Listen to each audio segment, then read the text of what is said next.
A hora do agronegócio, e a gente recebe aqui uma personalidade muito admirável de uma organização importantíssima para o país, que é a Embrapa, é o Kleber Oliveira Soares. Ele é o diretor de inovação e tecnologia da Embrapa, numa luta constante e permanente de evolução, evolução, evolução, evolução.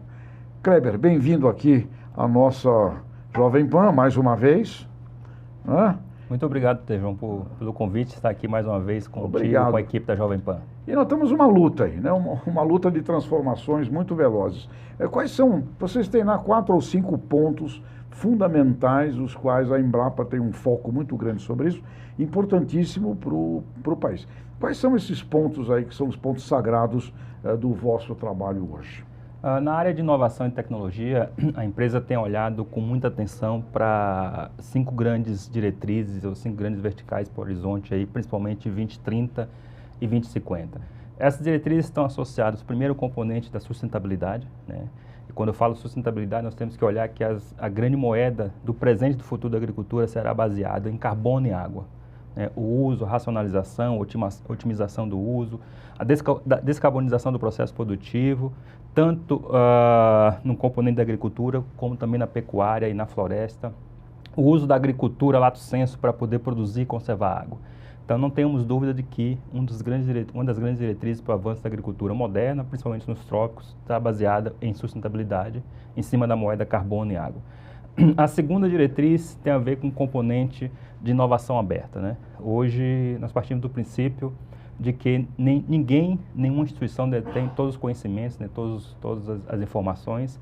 É vital fazermos parcerias, fazermos alianças, compartilharmos nosso conhecimento com os outros atores, com outras instituições do setor agropecuário, tanto instituições de ciência e tecnologia, quanto cooperativa, quanto produtor rural e até mesmo com a sociedade, né?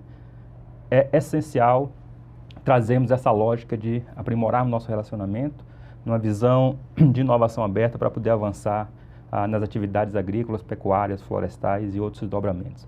A terceira vertical ou diretriz tem a ver com inclusão tecnológica, né? Nós temos hoje no Brasil mais de 3,5 milhões de propriedades rurais desassistidas. Precisa de conhecimento, precisa de know-how, precisa de receber tecnologia para poder incrementar não só a produtividade, não só a produção, mas principalmente renda e qualidade de vida.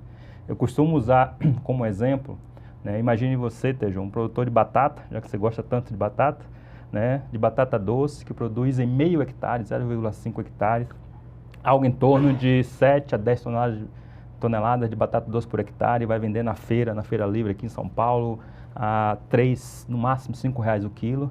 Por que não ele produzir uma batata doce, uma variedade, por exemplo, como nós temos chamada Boregá, que tem 10 vezes mais beta-caroteno, que produz 20, 23 toneladas por hectare. Ele vai vender a 7, R$ 10 o quilo. É o mesmo esforço, a mesma área, maior rendimento, maior qualidade de vida, maior produtividade, melhor ganho e, com certeza, satisfação. Então, é isso que eu me refiro à inclusão tecnológica, né? Nós sabemos hoje que se os produtores rurais brasileiros adotassem 50% das tecnologias disponíveis no mercado, nós dobraríamos a nossa produção agrícola como um todo. A quarta vertical tem a ver com o componente, tem a ver com o componente de agritechs, né? Nós estamos assistindo um movimento no mundo inteiro, né, dessa juventude, dessa gurizada que está saindo da universidade, muitos até de escolas de nível médio, ávidos por conhecimento, com a capacidade de trabalho fantástica, né, com nível de conhecimento fantástico, indo para o mercado de forma ativa e causando grandes transformações. Coincidentemente, a Embrapa, em parceria com outras instituições, com a Homoluden e com a SP Ventures, nós acabamos de publicar há um mês atrás o primeiro radar Agritech do Brasil. É um grande mapeamento em todas as regiões agrícolas e geográficas brasileiras. Nós mapeamos algo em torno de 1.125 agritechs que atuam dentro da porteira, aliás, antes da porteira, né, principalmente agritechs que atuam no setor de insumos, dentro da porteira, dentro da fazenda propriamente dita e fora da porteira, né? E não foi surpresa, né, nesse mapeamento, identificamos que São Paulo absorve, né, algo em torno de próximo de 65% das agritechs do Brasil estão em São Paulo, e desse quantitativo em São Paulo, próximo de 80% está no eixo Ribeirão Preto, Campinas e Piracicaba, né, praticamente dentro desse território. É natural, né, lá estão as grandes universidades, estão as grandes corporações, as sedes das grandes corporações agrícolas, onde há um grande movimento em prol de uma agricultura moderna e contemporânea, mas o surpreendente é que nós fizemos um diagnóstico, mesmo preliminar, no ano de 2018, no Brasil tinha algo em torno, no máximo, 500 agritechs. Então, percebe o salto?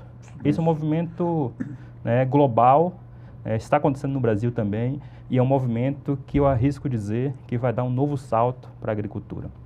E a quinta vertical, a quinta diretriz, tem a ver com o dígito, né? Tem a ver com a transversalidade do componente das ciências da computação de forma transversal nessas 4 outras diretrizes. O dígito perpassando pela inovação aberta, o dígito perpassando pela sustentabilidade, o dígito perpassando pela inclusão tecnológica e o dígito também perpassando pelo componente de agritech. Por quê?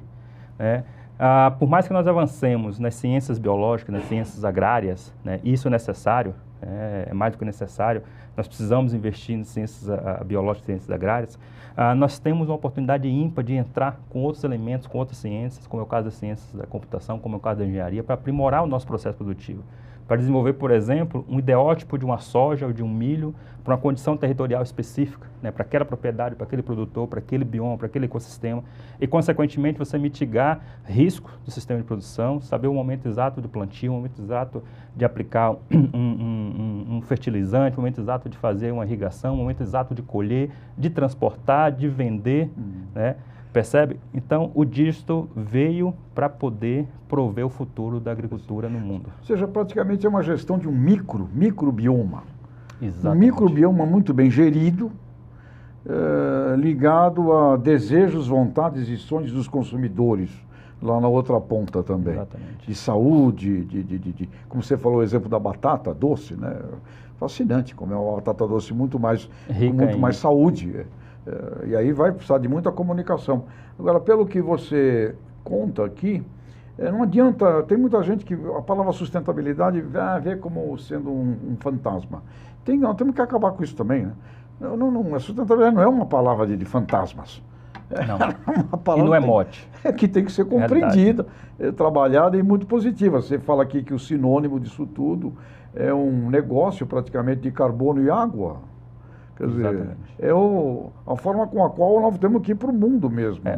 Para você ter ideia, o ano passado foi feito um estudo no Brasil, né, que em cima das exportações dos produtos agrícolas brasileiros, o Brasil deixou de capturar, em termos de valor econômico e financeiro, algo em torno de 35% daquilo que exportou.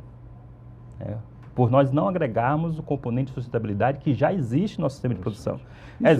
Isso está dentro desse contexto que a gente está chamando agora modernamente de bioeconomia. Exatamente. É um negócio invisível. Mas que tem valor agregado. Vê, né? Mas que tem valor agregado e que agrega valor. E você não o enxerga, mas ele está lá. Está lá. Então isso aí é um... Eu iria além. Mais do que valor agregado, né, nós temos que pensar que a agricultura, alimento e os transbordamentos da agricultura também contribuem para a percepção de valor. Nós temos uma oportunidade ímpar, Tejon, né? E você é especialista nesse assunto, especialista em marketing, sabe melhor do que ninguém, que uma das formas de garantir qualidade, né, do seu produto, renda e rentabilidade, né, e posicionamento do seu produto, é trabalhando com a percepção do consumidor. Né? Nós temos que fazer aquilo que o consumidor exige, aquilo que o consumidor quer. Afinal de contas, ele é o nosso principal patrão.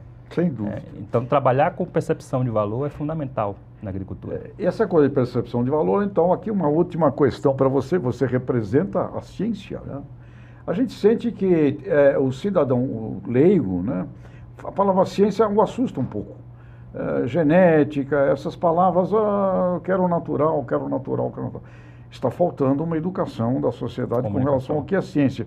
E uma última pergunta, quando o pessoal fala de orgânico, porque orgânico passa uma percepção de que ele é completamente natural, ninguém faz nada lá a não ser a natureza. Primeiro, pergunta, orgânico é ciência? E como é que nós vamos educar esses consumidores, esse mundo todo, que ciência não é monstro? Muito bem. Orgânico também é ciência, né? Hoje na agricultura, não só no Brasil, no mundo inteiro, é uma agricultura, aliás, a produção de alimento, melhor dizendo, é uma produção baseada em ciência, né? Se não fosse a ciência, nós estaríamos hoje sendo superavitário na produção de alimentos e tendo no Brasil, dentre outros países também, uma qualidade de vida e segurança alimentar fantástica. Então, o orgânico é baseado também em ciência, e cada vez mais. Eu vejo que um grande desafio para poder aproximar a sociedade da agricultura, da produção de alimento e dos outros componentes, como a própria sustentabilidade, passa pela comunicação, né? Nós precisamos falar mais, interagir mais com a sociedade, com o cidadão comum, com a dona de casa, com o cidadão urbano que está nos grandes centros urbanos. Porque agro está no dia a dia do cidadão, né? Está no calçado, está na meia, está na roupa, está no óculos, está no creme, está no perfume. Nós não vivemos sem o agro, né? E não é só para alimentar. O agro contribui para o clima, né? Contribui para a qualidade de vida, contribui para a satisfação pessoal. E como nós já debatemos em outras ocasiões, Tejão, se me permite, o agro, né, é o principal elemento para contribuir, inclusive, para o desenvolvimento da humanidade. Desenvolvimento da? Humanidade. Humanidade. Sem dúvida. E nós temos que olhar para além do alimento. O empreendedorismo todo planetário, o cooperativismo. Não pode esquecer que nós temos 5 bilhões de seres humanos na Terra vivendo da zona da pobreza para a miséria. E esse desenvolvimento humano passaria por empreender, por coisa do tipo. Então, nesse sentido, a nossa Embrapa, nós vamos também, e aqui fica a minha última questão para você, além de trazer isso para os agricultores brasileiros, a Embrapa tem uma missão de fazer isso a nível, pelo menos, do cinturão tropical planetário, onde está grande parte dessa miséria, dessa pobreza. A Embrapa tem como plano fazer alguma coisa no mundo aí? Nós já fazemos, nós temos uma interação muito forte com muitas instituições de ponta no mundo, tanto no hemisfério norte, nos Estados Unidos, Europa, na própria Coreia do Sul, e nós temos também uma relação muito estreita com países em desenvolvimento, tanto aqui na América Latina, na região do Caribe, na própria África, onde nós difundimos tecnologias, transferimos tecnologia, levamos conhecimento, know-how, insumos desenvolvidos não só pela Embrapa, né, pelas instituições de ciência e tecnologia brasileira. Recebemos um quantitativo imenso, né, de missões desses países em desenvolvimento que vêm absorver conhecimento, absorver tecnologia. E os nossos produtores também estão fazendo esse movimento, né? Hoje nós sabemos que tem grandes produtores, não só grandes, até médios produtores que estão indo para esses países aqui da região do Caribe, da América do Sul, né, e para a própria África, levando know-how, levando tecnologia, levando inovação da agricultura brasileira, né, para o mundo. Esse é um movimento natural. E nós teremos cada vez mais que intensificar e que fazer. Recebemos aqui o pessoal da Câmara de Comércio e da Embaixada da Austrália com um plano querendo que produtores brasileiros fossem lá para aquele norte australiano, que ele está também nessa faixa tropical do planeta, com o conhecimento que o pessoal adquiriu aqui no Brasil para fazer agropecuária no cinturão tropical planetário. Meu caro Kleber, parabéns pela obra. Está tudo bem lá na Embrapa? Tudo legal? Tudo bem, graças a Deus. Ministra muito positiva, estamos né? Com a agenda muito... Cristina. Um abração para ela. Muito forte para a ministra, com o Ministério. Excelente ser humano. Então, vocês estão lá navegando positivamente. Positivamente, contribuindo para o nosso agro, contribuindo para a sociedade brasileira. Bom. Kleber, muito obrigado por ter vindo. Eu que agradeço, Tejão. Aqui. Obrigado pela Felicidade. Pelo convite. Obrigado.